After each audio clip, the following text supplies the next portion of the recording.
Good morning, dear student.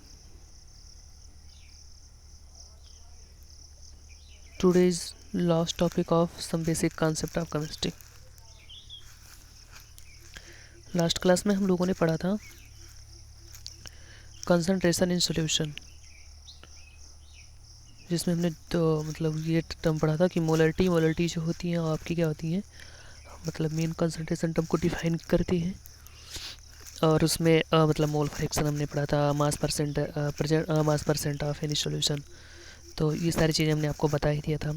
और last हमारा है लिमिटिंग रीजेंट किसे कहते हैं। ठीक है, व्हाट इज लिमिटिंग रीजेंट। तो इसमें ये बताया गया है जैसे आप लोग की कोई केमिकल इक्वेशन मतलब कैरी आउट करवाते हैं तो उसमें दो पार्ट होते हैं, दो पोर्शन होता है किसी केमिकल इक्वेशन का। अ, एक आपका होता है रिएक्टेंट मालिक्यूल, दूसरा होता है प्रोडक्ट मालिक्यूल। आपको पता है कि प्रोडक्ट जो होता है, प्रोडक्ट का अमाउंट जो होता है वो रिएक्टेंट मालिक्यूल्स के अमाउंट पे ही डिपेंड करता है। नहीं, जितने अधिक अमाउंट में आपका रिएक्टेंट मालिक्यूल्स होगा उतने ही अधिक अमाउंट में आपका क्या होगा, प्रोडक्ट मालिक्यूल का फॉर्मेशन होता है। क्योंकि आपने पढ़ा है law of conservation of mass, मतलब आपके जो केमिकल इक्वेशन होते हैं सम रूल्स, मतलब कुछ लॉज होते हैं जिसके अकॉर्डिंग ये मतलब प्रोसीड होते हैं। तो इसमें पहला आपका होता है law of conservation of mass. Law of conservation of mass में आपको पता है कि मास को ना इधर हम प्रोड्यूस कर सकते हैं और ना ही डिस्ट्रॉय कर सकते हैं। ठीक है, बस उसका कन्वर्जन हम कर सकते हैं, ट्रांसफॉर्मेशन कर सकते हैं from one form to another form. Then आपको मालूम है कि मतलब जितने अमाउंट में जितने मास में जितना वेट हम लोग रिएक्टेंट लेते हैं उतने अमाउंट में आपका प्रोडक्ट मिलता है। तो ये कह रहा है कि फर्स्ट पॉइंट इसमें कह रहा है कि when any reaction is carried out the reactants are not present in the amounts as required by balanced chemical equation. कह रहा है कि अगर कोई केमिकल रिएक्शन कैरी आउट कराया जा रहा है किस कंडीशन में, कि अगर आपके जो रिएक्टेंट मालिक्यूल्स हैं उतने अमाउंट में अवेलेबल वहाँ पे नहीं है जितने में मतलब जितना किसी प्रोडक्ट के फार्मेशन के लिए रिक्वायर्ड है। जिससे होता है कि मान लीजिए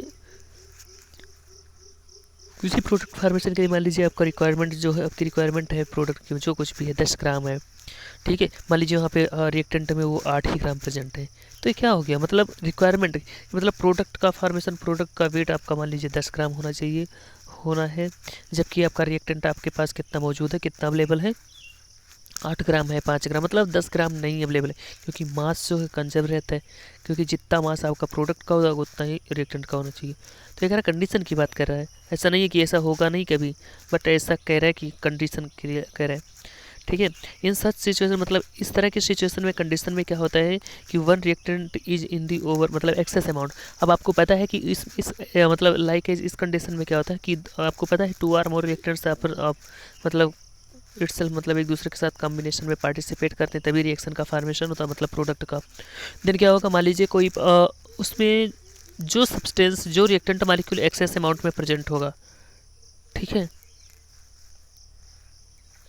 और जो लेस अमाउंट में प्रेजेंट होगा, तो आपको पता है कि लेस अमाउंट वाला सबसे पहले कंज्यूम हो जाएगा, सबसे पहले ख़त्म हो जाएगा, और इसी के अकॉर्डिंग आपका क्या हो जाएगा, मतलब रिएक्टेंट मालिक्यूल जो होगा वो आसानी से जल्दी से ख़त्म हो जाएगा और प्रोडक्ट आपका उसी के अकॉर्डिंग बनेगा। मतलब उस लेस अमाउंट वाले जो रिएक्टेंट मालिक्यूल लेसर अमाउंट में प्रेजेंट होगा, कम अमाउंट में प्रेजेंट होगा, वही क्या करता है, प्रोडक्ट को डिफाइन करता है, नहीं कि कितने अमाउंट में प्रोडक्ट बनेगा। ठीक है, वही डिफाइन करता है। तो मतलब क्या हो गया, वो लिमिटेड हो गया, मतलब एक लिमिट हो गई उसकी, मतलब एक्स जितना चाहिए था रिक्वायर्ड नहीं है। ठीक है, उसमें कमी हो गई, लिमिटेड हो गई, इसीलिए हम इस तरह से उस सब्सटेंस को यानी उस रिएक्टेंट मालिक्यूल को जो लेस अमाउंट में प्रेजेंट होता है उसको हम लोग लिमिटिंग रीजेंट कहते हैं। ठीक है, यानी ऐसा रिएक्टेंट मालिक्यूल जो जो जल्दी से कंज्यूम हो जाता है जल्दी से प्रोडक्ट फार्मेशन में, और वही प्रोडक्ट के अमाउंट को डिसाइड करता है, इसलिए इसको हम लोग लिमिटिंग रीजेंट बोलते हैं। ठीक है, जैसे आपका यहाँ पे दिया गया है, देखिए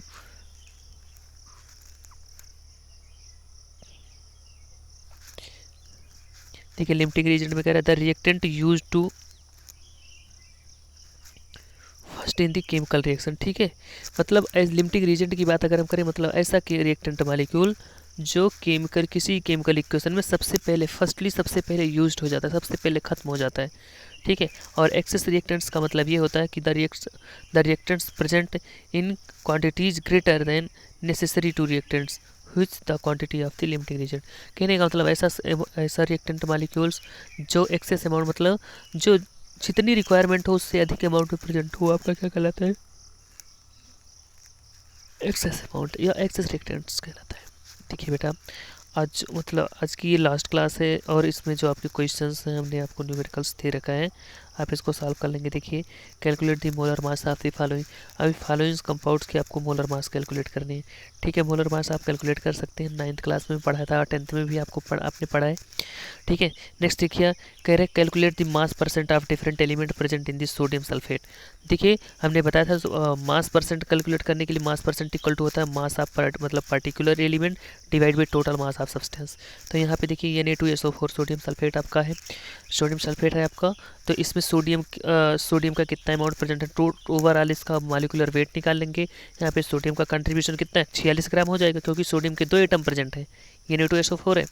और उसके बाद सोडियम सल्फेट का जो पूरा वो होगा, पूरा मॉलिक्यूलर वेट होगा, ठीक है, उसको इंटू 100 कर देंगे तो इसकी मास परसेंटेज निकल आएगी। ठीक है, फिर देखिए थर्ड वाला तो दिया गया है, determine the empirical formula. Empirical formula हम आपको बता देंगे, मतलब क्योंकि उसको सॉल्व करके देना होगा मुझे, तो वो मुझे अलग से अपने पास से देना है, वो हम आपको दे देंगे एज ए PDF की तरह रूप में दे देंगे उसको, PDF की तरह हम उसमें ग्रुप में सेंड कर देंगे, आप उसको समझ जाइएगा। और कभी उसको हम समझा देंगे, मतलब जैसे सैटरडे की हो सकती है सैटरडे को हो सकता है डाउट क्लास आपका हो, तो उसके अकॉर्डिंग मतलब उस शेड्यूल के अकॉर्डिंग हम आप क्या करेंगे, उसको लाइव क्लास में आकर के मीन्स मतलब गूगल मीट करें, जूम ऐप के थ्रू, मतलब उसको हम आपको बता देंगे, क्योंकि उसको ऐसे नहीं बता मिलेगा।